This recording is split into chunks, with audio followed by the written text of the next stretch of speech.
Если вас пригласили в швейцарский дом, это знак доверия и интереса. Поздравляю, вы на правильном пути. Как подготовиться? Что взять с собой?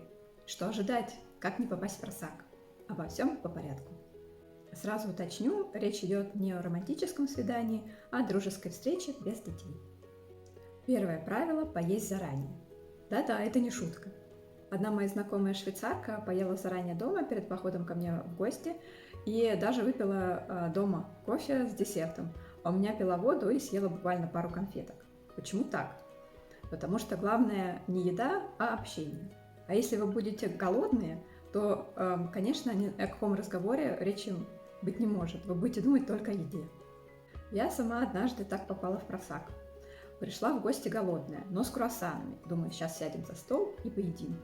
Но не тут-то было. Хозяйка принялась мне что-то рассказывать, показывать книги, предметы, а я, волнуюсь, не нахожу себе места.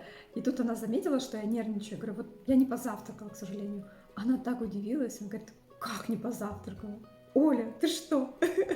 В общем, мне было стыдно. После этого я хоть банан, но перед походом в гости съедаю. Что ожидать, когда вы идете в гости к швейцарцу на чай или кофе? Не ожидайте, что стол будет ломиться от угощений. Максимум 2-4 печеньки и все. Потому что и швейцарец, и вы предполагается, что будете сыты. И будете только разговаривать. Что приносить с собой? Ничего. Да, серьезно, это нормально приходить на чай-кофе с пустыми руками. И ко мне несколько знакомых швейцарцев так и приходили. И все нормально. Я как-то решила провести эксперимент и тоже сама пришла в гости с пустыми руками. Тоже все хорошо, замечательно. То есть, если это чай-кофе, а не какой-то специальный прием, день рождения, праздник и так далее, то на чай-кофе можно спокойно идти без угощений. Но я так не могу, и хоть круассаны я с собой приношу, и круассаны свежие из пекарни очень хорошо воспринимаются.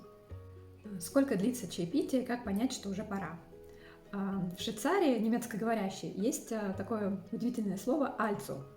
Когда вы его слышите, это значит, что пора сворачиваться. Будь это телефонный разговор или встреча, когда швейцарец говорит «альцо», значит, нужно поблагодарить за прием, за интересный разговор и начать двигаться в сторону двери. И, конечно, важный момент про пунктуальность.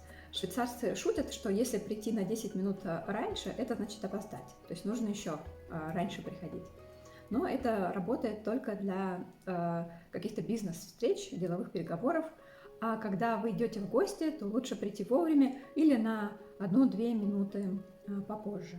Я обычно жду, допустим, если встреча в 9, я жду, пока церковный колокол пробьет 9 раз, потом немножко жду, и тогда только нажимаю на звонок.